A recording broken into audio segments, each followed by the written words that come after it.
Sejam bem-vindos para mais um estudo do Vencedor da semana 10 a 16 de fevereiro, com as sessões de doutrinas de convênio 10 a 11 e o tema para que saias vencedor.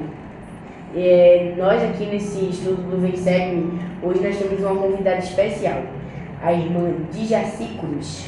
Ela vai se apresentar um pouco para a gente e vai falar, né, pra gente. Então, boa tarde a todos que estão nos assistindo. Meu nome é Djaci, sou da ala Maranguape e estou participando do Vem Segue-me com esse grupo maravilhoso. E nesse capítulo vamos aprender muitas coisas sobre o amor do Salvador pelo profeta Joseph Smith e comparar com nossa vida, né, os acontecimentos daquela época que aconteceu com ele e que acontece atualmente com cada um de nós. Perfeito. Eu fiquei pensando um pouco sobre o que a gente pôde estudar na aula passada, sobre as experiências vivenciadas tanto pelo professor Joseph Smith quanto para o seu escriba, o seu escritor, que era Oliver Cowdery. A gente teve um momento que a gente começou a estudar um pouco sobre a perda dos manuscritos sagrados, né? E a gente viu muitas experiências dolorosas que o profeta teve que passar nesse processo dele voltar a receber revelação. Então, toda a dinâmica, os desafios da mortalidade que ele passou, né, as escolhas que ele fez, o pesar que ele pôde sentir, né, com toda a dificuldade com que ele passou, as experiências dolorosas, o processo de arrependimento que ele teve que passar. Então, a gente viu que o contexto histórico, ele pode nos ensinar muito, como a gente pode, muitas vezes, fazer algumas escolhas que não são agradáveis ao Senhor. E o profeta, naquele momento, ainda um homem muito jovem, ele se deixou levar pelas pressões que estavam sobre ele, né? Então, a família de Oliver, o próprio Oliver também.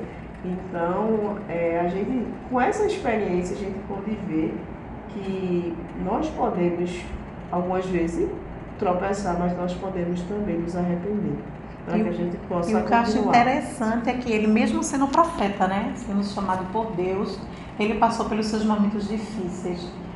E nós também, né, podemos aprender com eles muitas coisas sobre, como você falou, sobre o arrependimento, sobre como nos tornar pessoas melhores, né, dar mais ouvido ao Senhor.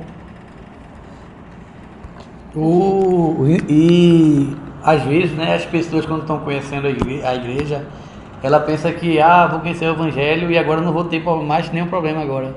Isso. Agora Deus vai me tirar todos os problemas e vou ter uma vida tudo perfeito. Tudo perfeito.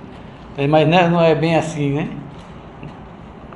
Até o Senhor passou pela mortalidade, né? E teve também seus desafios mortais. Assim qualquer um, para se tornar um Deus, nós temos que passar por esse processo.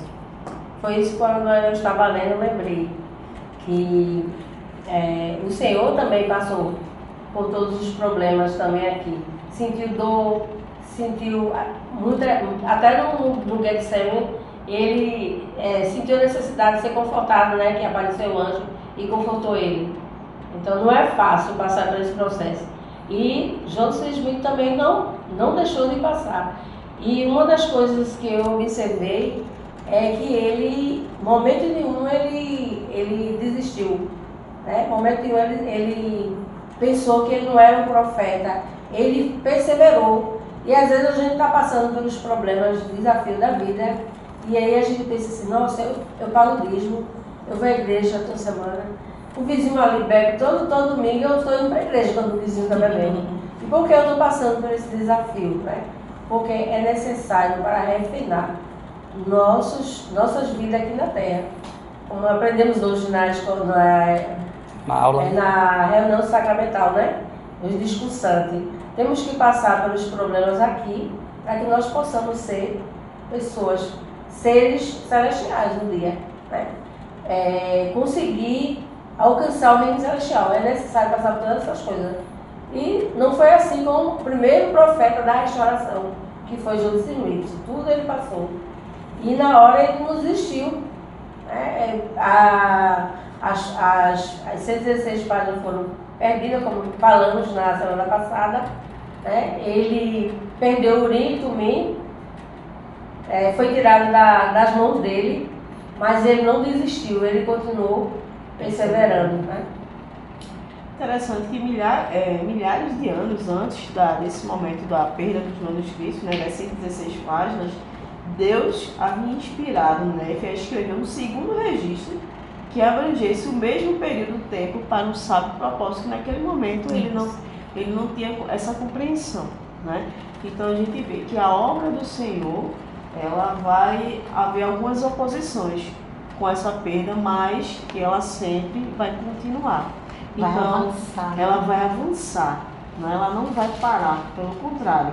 Então, o Senhor, ele conhece o plano, desde o início, no meio, até o fim.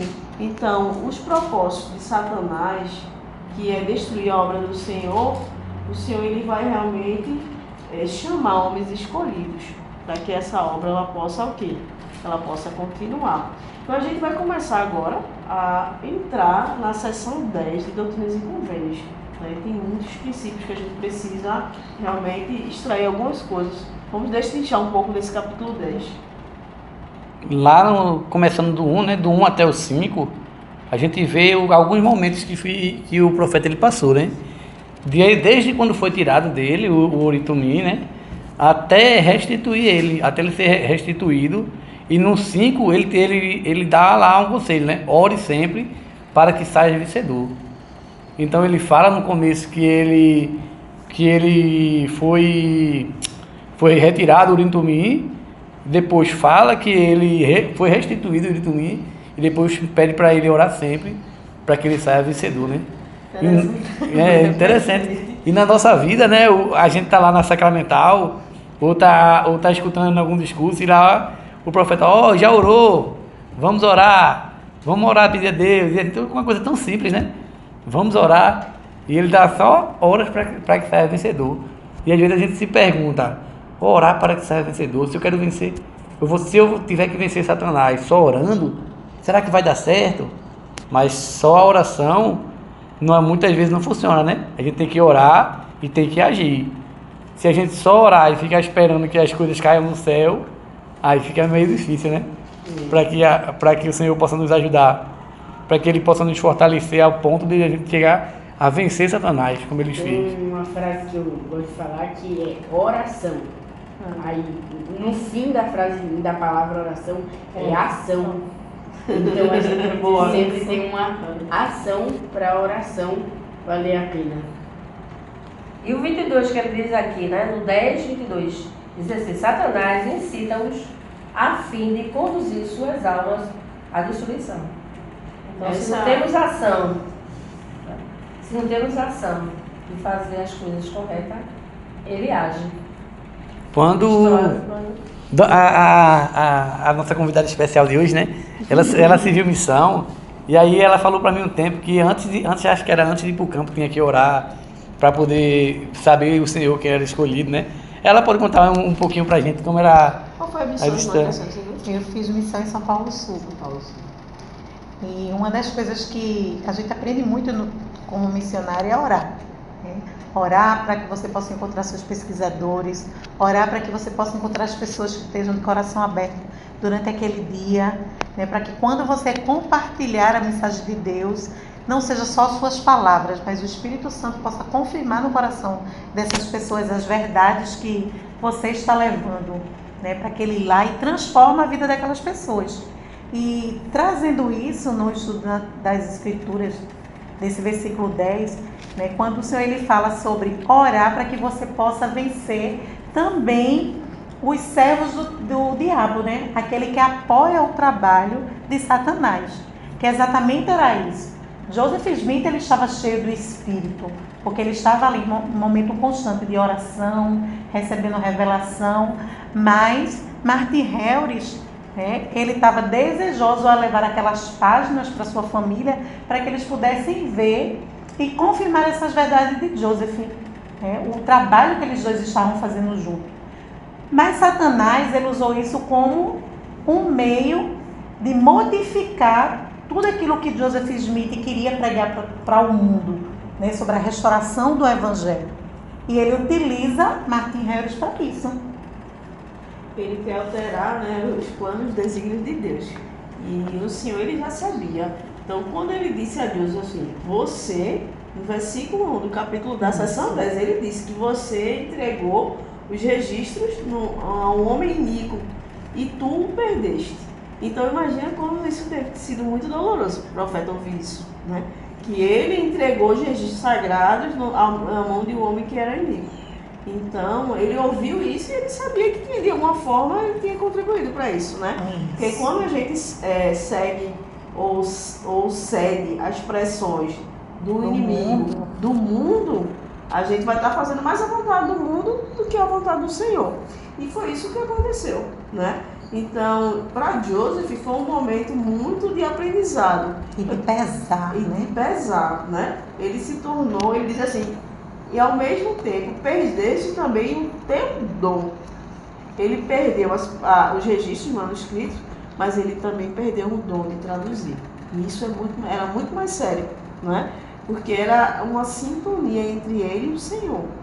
E isso foi o que aconteceu. Então ele diz assim, ao mesmo tempo perdeste também o teu dom, escurecendo-se a tua mente. Imagina como foi um momento realmente de estupor de mente, com todo aquele sofrimento, né, de ter desobedecido ao Senhor, porque ele entregou, o Senhor disse que ele não entregasse o manuscrito, né, nos primeiros momentos, e ele fez. Né? Ele temeu mais o homem do que a Deus, naquele momento. Né? Como a gente sabe que o plano do Pai Celestial, existem os passos para o arrependimento, que a gente, quando a gente conhece o Evangelho, acho que a irmã Lígia poderia dizer os passos do arrependimento, irmã, por favor. Já ensina muito na missão, né? Por Chega na missão, vamos ensinar os passos do arrependimento. A gente precisa reconhecer, né, que nós erramos. Perfeito. Devemos pedir perdão a Deus pelo que fizemos, reconstituir o nosso erro, né, o que pode ser reconstituído, claro, que existem pecados que não têm reconstituição, né, infelizmente, e abandonar o pecado por inteiro. Então você precisa sentir pesar, você precisa sentir tristeza, pedir perdão ao Senhor e ao próximo se você machucou, ofendeu, e você abandonar. Então um dos passos, acho que mais difíceis, estávamos conversando sobre isso, é a parte de que você sente o pesar. No versículo 13 ele diz assim, não obstante, agora te é restituído, portanto, ser fiel e continua. Então, quando ele passou por esse processo, esses passos do arrependimento que a senhora descreveu, ele pôde trilhar o caminho de volta. Perfeito. Trilhar o caminho de volta para a luz. Isso. Né? Como ele disse que a mente dele foi o quê? Escurecida. Então, ele precisava voltar. E ele precisou passar por esse processo de aprendizagem, de amadurecimento espiritual, de aperfeiçoamento mesmo. Como é isso para a vida da gente, né? Para que se torne os vencedor. É isso, quando nós passamos por momentos difíceis e nós conseguimos sobrepujar aqueles momentos e perseverarmos, nos tornarmos mais fortes. O que foi o que exatamente aconteceu com Joseph. Quando ele conseguiu novamente voltar a essa sintonia com o Espírito Santo, com certeza, imagino eu, que ele deve ter dito, agora o que o Senhor disser é lei, eu nem vou indagá-lo novamente. Nem vou piscar e cumprir o que ele me pede. É por isso que muitas pessoas, quando elas se afastam da igreja, e aí elas voltam, como diz o ditado, com gosto e gás. Porque ela passou por aquele processo, se fortaleceu. A pessoa convertida, porque a pessoa que é convertido, ela nunca vai perder seu testemunho. Porque existe a pessoa que tem um testemunho, e a pessoa que tem um testemunho e é convertido. Então essa pessoa nunca vai esquecer do que aprendeu, do que passou. E aí ela vai passar por esse processo todinho de arrependimento para poder voltar. E quando você volta a fazer as coisas corretas, aí fala assim, ei, você parece Paulo, né? Foi a volta de Paulo. Começou a fazer as coisas corretas. Eu já ouvi falar isso, já vi pessoas. Eu já conheci membros da igreja que eles saíram, eles foram, teve que ser batizado novamente porque devido ao processo que passou, e hoje é um bom líder, mas se fortaleceu, passou por aqueles processos, como o Lígia tinha falado, né? E esse problema, ele quando estava passando por esse pesar, ele precisou de muito apoio nosso, e a gente viu como essa pessoa, porque essa pessoa era um líder, e de repente aconteceu isso.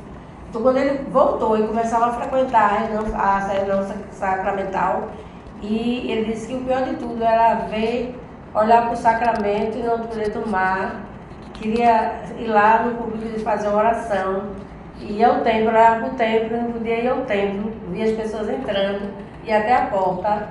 Então é necessário passar por tudo isso. E aí a pessoa pensa que o líder fez isso porque não tem amor aquele membro da igreja, né? É castigado. Mas tá me castigando, não é castigando. Aquilo é mostrar ao membro que ele tem amor, a liderança tem amor e que o Senhor também tem amor. É necessário passar para ser purificados, né? E voltar um dia à presença do Senhor, continuar a vida dele, perseverar, continuar os convênios para um dia voltar à presença do Senhor. Aprender a ser ajudado a ser um membro celestial, como ela fala, né? Um membro celestial, né?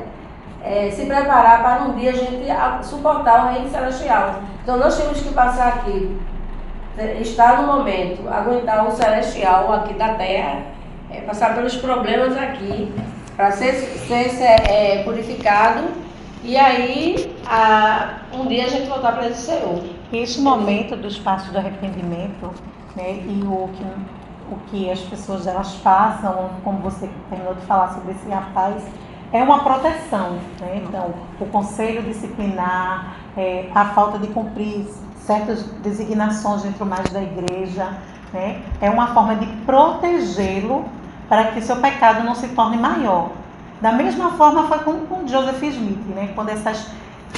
Quando retirou dele o Urim e Tumim e fez com que ele passasse 9 meses sem traduzir, né, sem receber revelação do Senhor novamente, foi uma forma que o Senhor estava protegendo quando todos os alvoroços que estavam acontecendo naquele momento, né? A fúria de Satanás que estava sobre aquelas 116 páginas que foram perdidas e o que o homem mau poderia fazer com elas contra Joseph Smith e contra todo o plano do Senhor, né, com a restauração do Evangelho. Então foi um momento que o Senhor disse assim, tenha calma, né, passa pelo teu momento de arrependimento, confia mais em Deus, porque é Ele que te guia, e no momento certo tu voltarás novamente. E quando Joseph Smith ele voltou realmente assim, mais fortalecido em confiar no Senhor e não mais na carne, ou ele temer ao homem, não a Deus. Interessante que nesse exato momento, ainda voltando um pouquinho sobre a questão da tradução, no versículo 15, Ademir, poderia ler o versículo 15 para mim, por favor? Da seção 10. Pois eis que os incitou com seus corações. Em seus corações. Em seus corações. A te persuadirem, a tentar o Senhor teu Deus, pedindo para traduzi-las outra vez. Não é? Então, o inimigo, os homens astutos pediram o quê? Que ele pudesse fazer o quê? Uma nova tradução, para poder comparar e confundir, para tentar alterar os desígnios e alterar as palavras do Senhor. E o Senhor poder enganar, essa é a palavra boa dele, enganar. E o Senhor, ele realmente já sabia.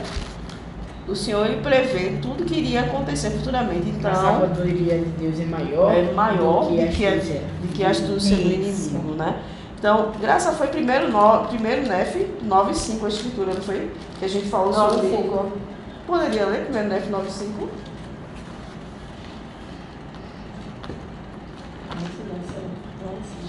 Até já.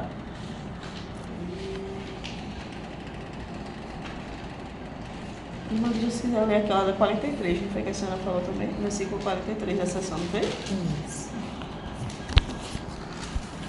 9:5 é? Primeiro Nef 9:5. 9:5. Ordenou-me. Aqui é 9:5. Pronto, já achei. Ordenou-me, portanto, o Senhor que fizesse essas placas para o sábio propósito seu, o qual me é desconhecido. Então, nem o profeta Nefe, naquele momento, ele não conhecia O propósito, o propósito de ter que escrever mais uma placa de Nefe, né? Placas maiores, placas menores. Pode ler o versículo? Ele diz assim, a partir do 43, não permitireis que ele destrua minha obra, sim, mostrar-lhe-eis que minha sabedoria é maior do que a astúcia do diabo. E eis que eles têm somente uma parte, ou seja, um resumo do relato de Nefe. Então, assim, o Senhor, ele preparou todas as coisas. Ele sabia que teria uma pessoa que iria tentar impedir o progresso da obra. Então, o Senhor, ele preparou tudo perfeito para que nós pudéssemos hoje ter o registro do livro de Mórmon, o quê? Completo. Na sabedoria de Deus, ele viu e previu todos os detalhes, né? Ele sabia que o inimigo ele ia se levantar e que ele ia buscar os seus servos, aqueles que tivessem mais fracos, né? Para que ele pudesse frustrar a obra. Mas o Senhor diz que sua obra não se frustra, e sim os homens. E é exatamente foi isso que aconteceu. E deixa eu só dar uma complicada nisso aí agora, né? Deixa eu dar uma esquentada nisso aí. Quando a gente fala nesse processo todinho que Joseph passou, né? Escrevendo isso, e aí a gente se põe no lugar dele, né? Será que eu conseguiria passar por tudo isso? O relacionamento que Joseph tinha com Deus era tão grande que ele passou aí, para mim, eu acredito que ele passou com bastante força para poder estar firme e voltar a escrever as placas de novo, né? E voltar a escrever, a traduzir o livro novamente, né? Mas e a gente? Será que a gente tá nesse nível de espiritualidade, nesse relacionamento com Deus tão juntinho assim, para conseguir vir e passar por isso? Eu conheço pessoas que já passaram e não voltaram mais, ou pelo menos ainda não voltaram, né? Ainda não voltaram, ainda estão um pouco distantes do Senhor agora. É que quando você fala em relação à correção do Senhor, é isso? Isso, quando você passa por esse processo, né? Quando minha mãe me corrigia era muito duro. Inclusive, minha mãe maravilhosa. E hoje eu agradeço pela correção, né? E a correção do Senhor na nossa vida, eu acho que não tem amor maior. Eu acho que o amor da mãe é muito semelhante ao amor do Pai Celestial por nós, né? E quando a gente corrige nossos filhos, e eu tenho certeza que o Senhor ele nos corrige, seja por meio de um discurso, ou seja por meio de um líder mesmo, né? Que vai realmente nos orientar, dizer as coisas que a gente precisa melhorar, ou para que a gente volte ao caminho do Senhor. Então, a correção, quem ama, corrige. Quem ama, quer o melhor para aquela pessoa. Quem não ama, quando a pessoa errou, tá bom, tchau. E sofre junto com o pecador, porque você sabe o potencial que ele tem, né? Então, da mesma forma foi Deus com Joseph Smith. Deus sabia que Joseph Smith iria ter esse momento difícil, né? Ele ia sofrer, ele ia passar por todo aquele momento de, vamos dizer assim, afastado de estar próximo do Senhor com as revelações que ele recebia. Mas o Senhor sabia que era necessário, até para protegê-lo contra astúcias maior do inimigo. E em nossas vidas também não é diferente. Quando a nossa mãe, o nosso pai ou um líder nos corrige, não é porque ele deixou de nos amar, ou porque eles querem nos punir. Ao contrário, é porque ele nos ama tanto e ele sabe do nosso potencial divino, que ele quer que nós possamos progredir da maneira que o Senhor espera. Hoje eu acho que se o Senhor ele não fizesse essa ação, né, de corrigir ou de algo do tipo, eu acho que o Satanás ele ia anular o testemunho de várias pessoas. Ele ia fazer com que essa geração de hoje não houvesse, a gente não estivesse aqui. No 33 ele fala assim Satanás pensa anular teu testemunho nesta geração, para que a obra não venha à luz nessa geração.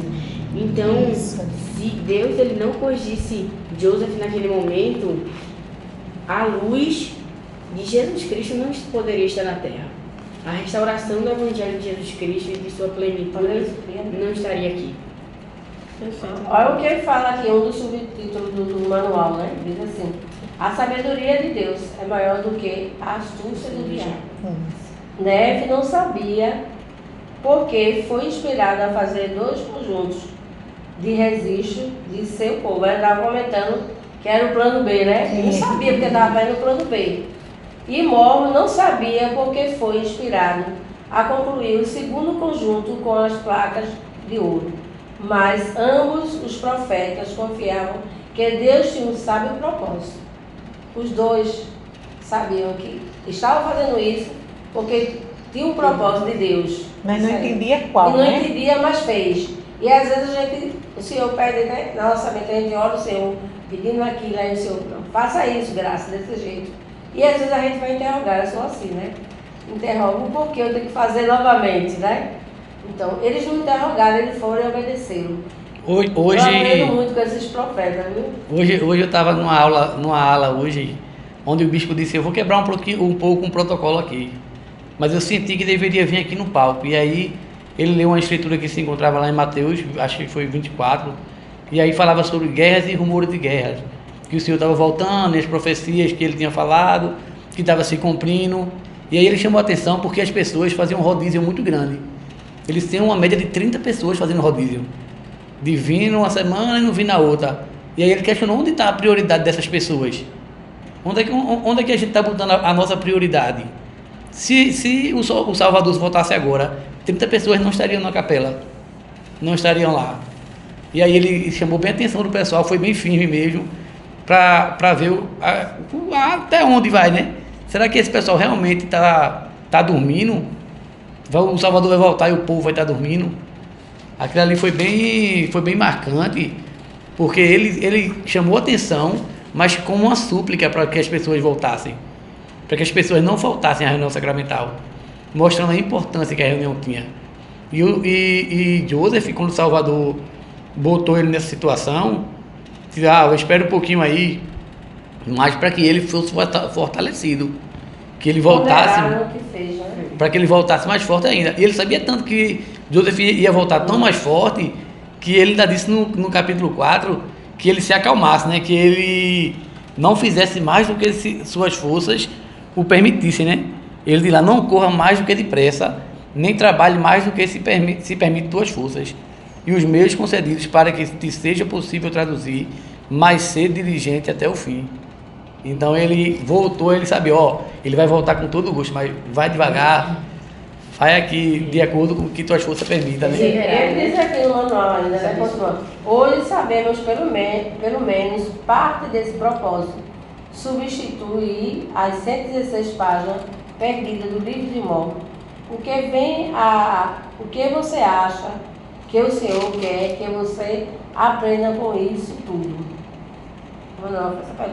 Pondera essa questão, aí ele diz, né, enquanto lê o livro, ele doutrina e compensa. Enquanto a gente estudar, durante o estudo, que a gente pondere sobre isso aí, por que ele fez isso, deixou essa oportunidade, né, de tanto Neve como Mormon, deixar preparado isso. Ele ia saber tudo o que ia acontecer. O Senhor sabe tudo das nossas vidas. Às vezes eu digo assim, Senhor, eu sei que eu errei, mas eu só sabia que eu ia errar, né? Estava no caminho errado. Todo mundo vai errar uma hora, né? E a gente vai ter que saber reagir com isso. A gente vai ter que saber se arrepender e a gente vai ter que saber perseverar até o fim, né? Um dos discursos de hoje, o Prazer no Coro, ele falou muito bem sobre isso. Ele falou sobre aguentar o grau de glória, né? O grau de glória. Então, somos nós que escolhemos, né? Somos nós que escolhemos. Então, a gente tem que saber aguentar, perseverar. Imagine se hoje a gente não consegue estar na sacramental, focando em Jesus Cristo, focando nos discursos, prestando atenção que foram pessoas que se esforçaram, como a gente vai poder estar aguentando uma glória do sol, né? Podemos dizer assim. Então, a gente tem que aguentar, perseverar, né? Isso é um conselho profético de vários profetas, um conselho do Senhor. E uma coisa que faz um membro aguentar, superar essas coisas, é o testemunho, ele fortalecer o testemunho dele, né? Se ele realmente tiver o testemunho firme, ele vai aguentar, ele vai passar aquilo ali, não digo tranquilo, mas ele vai suportar. Não é todo fardo que for posto sobre ele, ele vai conseguir suportar. suportar para passar aquilo ali, né? Vamos passar para o 11? Vamos. Vamos passar para o 11. Interessante que essa sessão ela vem com um contexto de que o profeta Joseph Smith ele veio como uma revelação, né?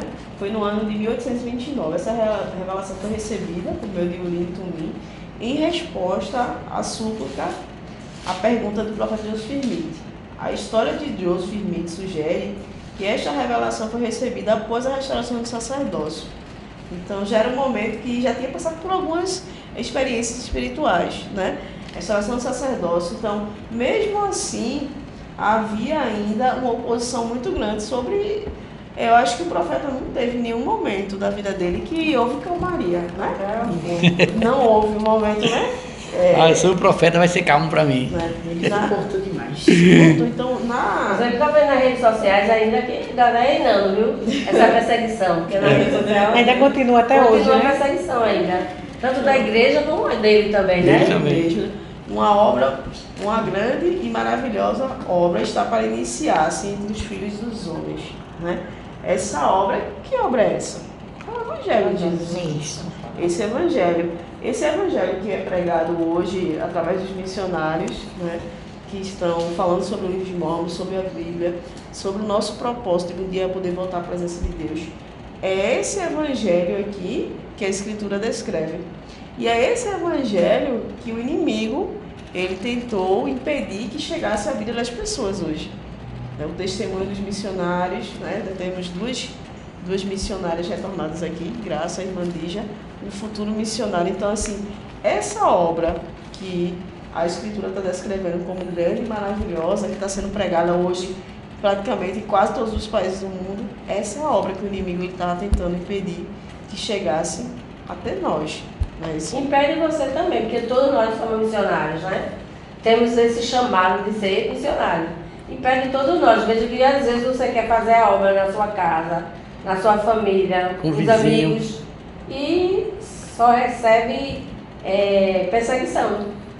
Que acha que o livro do Mormon é verdadeiro.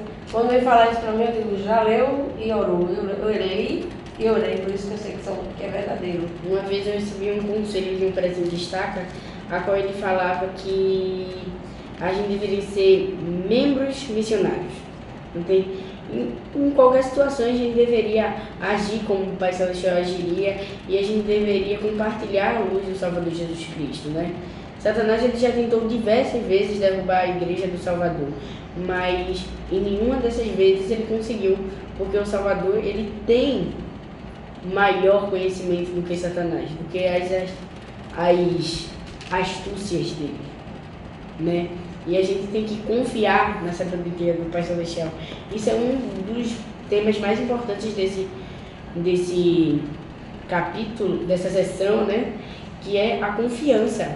A gente confiar na sabedoria do Pai Celestial e do Espírito Santo. E o que eu acho interessante, porque quando falamos sobre Joseph Smith, sobre a Igreja de Jesus Cristo, sobre o livro de Mormon, sobre a restauração do Evangelho, o que a gente pode entender o que é uma restauração? Então, se a gente parar para pensar, Pleno. né, a plenitude do Evangelho está novamente sobre a terra. E foi através de um jovem de apenas 14 anos que orou a Deus. Então, se a gente parar para ponderar exatamente que grandiosidade é esta obra que estava para se iniciar entre o Filho dos Homens. A restauração do Evangelho, ele trouxe convênios, né? Ele ensinou a maneira correta de ser batizado, ele trouxe a restauração do sacerdócio novamente à terra, ele proporciona as bênçãos de salvarmos nossos entes queridos do outro lado do véu, né? Ele une famílias, famílias eternas. Então, não é mais uma igreja. Essa é a diferença da Igreja de Jesus Cristo e dessa obra maravilhosa que estava a iniciar entre os filhos dos homens. Como ele diz, né? Que esta é uma igreja diferenciada de todos, porque essa é a única igreja verdadeira. Por que a única igreja? Porque temos que não nos orgulhar, mas ter esse testemunho dessa verdade, que era a única igreja verdadeira sobre a face da terra. Porque é a única igreja que faz convênios para nos levar de volta à presença de Deus. Todas as outras igrejas, elas falam sobre Deus e Jesus Cristo, mas elas não fazem convênios como nós fazemos no templo. Para voltar à presença do Senhor, elas não possuem as chaves do sacerdócio para a restauração de toda e abrir as portas dos céus. E ela não é clone, ela é a verdadeira, é igual. Não é mais uma igreja, eu sempre digo, não é mais uma igreja. Por que diz assim, não é mais uma igreja? E eu sempre busco perguntar, sua igreja ele faz convênio? Você foi batizado por alguém que possui autoridade?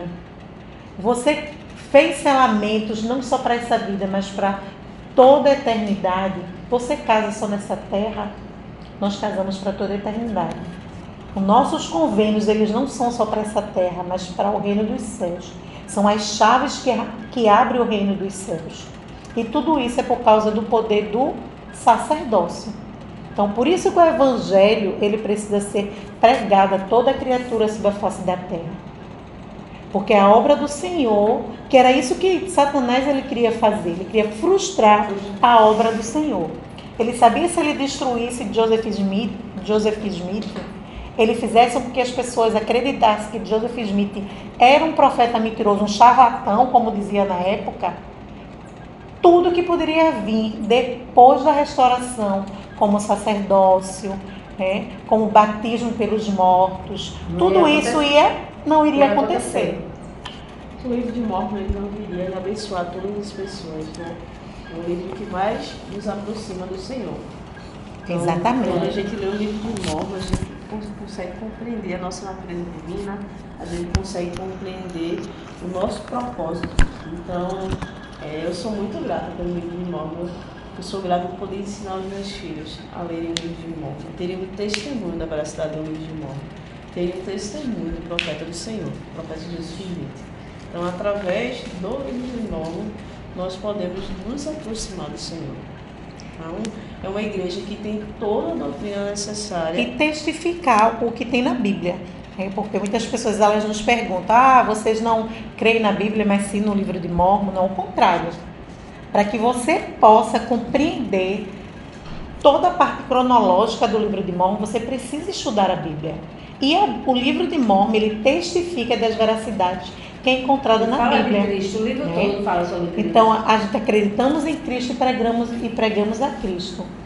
Então, o livro de Mórmon e a Bíblia junto, ele contém toda a verdade da salvação eterna.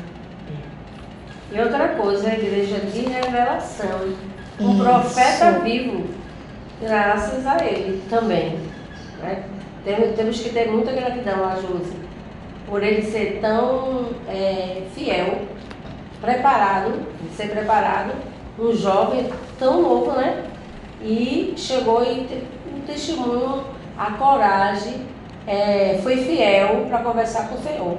Porque acabou esse tabu também na primeira visão, eu já vi um comentário assim, aprendi muitas coisas na primeira visão. Uma das coisas é saber que nós temos poder de conversar com o Senhor. Se formos fiéis, a gente consegue conversar com o Senhor diretamente. Ele conversou porque ele foi fiel ao Senhor. Então, temos uma das coisas que nós aprendemos que podemos ter profeta vivo, que fala diretamente com o Senhor. E que exatamente Joseph Smith, ele não fez o que todos queriam naquela época, né? Por pertencer a uma família pobre, né, necessitada, ele não, sem estudos. Muitos acreditavam que como o livro de Mórmon, placas, né, de ouro, ele poderia vender e se tornar rico. E Joseph Smith, eu gosto muito que esse versículo, ele diz assim, não busquei riquezas, mas sabedoria, e eis que os mistérios de Deus te serão revelados, e então serás enriquecido, e eis que é rico aquele que tem a vida eterna. E foi exatamente isso que Joseph Smith ele fez. Ele buscou as riquezas de Deus, a sabedoria de Deus. E em nossas vidas não é diferente. Muitas vezes temos todas as oportunidades, né? Eu até peço um tempinho para compartilhar com vocês. Eu estava até essa semana, a apresentação de Socorro, ela me pediu para prestar um testemunho sobre em qual momento o Senhor em minha vida prevaleceu entre o meu desejo, né? E eu falei para ela que o meu atual desejo atualmente é fazer com que o meu último filho, ele vá para a missão. Esse é o meu maior chamado atualmente. Preparar o meu filho para servir missão, para pregar, né, o reino de Deus sobre a terra, as verdades de Deus. E eu recebi uma proposta de trabalho para trabalhar no interior. E essa proposta ela era 2 vezes mais do que eu recebo aqui. E essa pessoa conversou comigo e eu achei interessante porque ela disse assim, a gente conversou numa sexta-feira, já estava por volta já de quase 5 horas da tarde, e ela disse, olha, não posso conversar mais com você porque eu sou adventista. Só podemos conversar domingo. Aí eu aproveitei e disse assim para ela, né? E domingo eu não posso conversar com você porque é o dia do Senhor. Então vamos conversar na segunda-feira pela manhã sobre essa proposta que você tem para mim. E na segunda-feira ela me disse algo bem interessante. Ela disse, gostei de você porque você não escondeu o que você acredita. Eu falei para você que eu era adventista e que eu guardo o sábado, e você falou que você é dos mormons, ela disse assim, né? Aí eu disse, e você guarda o domingo. Aí ela disse, e isso já me mostra o caráter da pessoa que vai trabalhar na minha empresa. E eu falei para ela, olha, infelizmente, a proposta que você está me trazendo é atrativa, mas eu não posso, porque o meu maior propósito é permanecer aqui na minha cidade, e eu tenho um propósito em família que é ajudar o meu filho a servir missão e pregar o evangelho da restauração. E tive a oportunidade de falar algumas coisas para ela sobre a restauração da igreja, porque nós acreditamos que nós guardamos o sábado, porque temos o livro de Mórmon. E a gente aprende com isso, né, que muitas vezes você vai se deparar entre fazer o que é certo, o que Deus espera de você, ou você fazer aquilo que você acha que é bom, né? Porque Deus ele tem o que é excelente. E muitas vezes a gente prefere ficar com o que é bom do que o que é excelente. E eu agradeci e disse para ela que eu não podia. E ao trazer ao estudar esses capítulos, né, quanto sofrimento de Joseph Smith não passou e quanta pressão ele não passou, para que ele pudesse realmente mostrar aquelas placas de ouro, para que aquelas placas pudessem ser talvez roubadas, né, levadas e pudesse frustrar a obra do Senhor. E Joseph Smith, ele foi firme no propósito de Deus, ele perseverou, né? E esta obra maravilhosa e um assombro que o Senhor ele fala que estava para iniciar entre os filhos dos homens, floresceu, que era a obra missionária e a restauração do Evangelho. Exato, perfeito, irmã. E a restauração continua. A restauração continua. Eu queria só finalizar com uma escritura, que está lá no livro de Mateus, no capítulo 7 de Mateus, no versículo 24 até o versículo 27 do livro de Mateus. Todo aquele, pois, que escuta minhas palavras e as pratica, assemelha-lo-ei ao homem prudente, que edificou a sua casa sobre a rocha. E desceu a chuva, e correram os rios, e sopraram os ventos, e combateram aquela casa, e não caiu, porque estava edificada sobre a rocha. E aquele que ouve essas minhas palavras e não as pratica, compará-lo-ei ao homem insensato, que edificou a sua casa sobre a areia. E desceu a chuva, e correram os rios, e sopraram os ventos, e combateram aquela casa, e caiu, e grande foi a sua queda. Então a gente tem que edificar a nossa casa na rocha, que é Cristo, que é o nosso Salvador. Ser um sábio não Nossa tolo. raiz. Ser um sábio e não tolo. Nossa raiz. Então, Aprendemos. né? Ser sábio. Possamos ser sábios nas nossas escolhas. Possamos aprender. E muitas vezes a gente aprender com os erros dos outros é melhor, né? Isso. Quando a gente aprende com esses desafios do profeta, a gente procura ser mais prudente. E grata pelas bênçãos do arrependimento. Do arrependimento. Saber que somos pessoas falhas, estamos sempre propensas a errar, tropeçar, mas o Senhor ele nos deu o dom do arrependimento, né? Esse dom divino de poder nos arrepender, de nos corrigir e voltar novamente para o caminho do Senhor e perseverar até o fim. Como eu sou grata por esse dom que já usei muito em minha vida, em muitos momentos da minha vida, né, de errar e de me corrigir. E isso é uma bênção. Então, iremos encerrá-los, né? Para encerrar, eu quero novamente encerrar com um conselho profético do presidente Russell Nelson, que ele fala assim: você é a única pessoa responsável por sua perseverança, mas não está sozinho. Testifico que o poder que o Senhor tem de elevar-nos pode ser nosso a chegarmos a Cristo e formos aperfeiçoados neles. Vocês irão negar-se a toda iniquidade, irão amar a Deus com todo o vosso poder, mente e força. Então, que possamos perseverar, que possamos sair dessa vida, né? E para outra sair vencedores, né? Sairmos com histórias para lutar e possamos suportar o grau mais alto e elevado de glória. Então, encerramos o nosso estudo do Vem Segue-me desta semana, em nome de Jesus Cristo. Amém.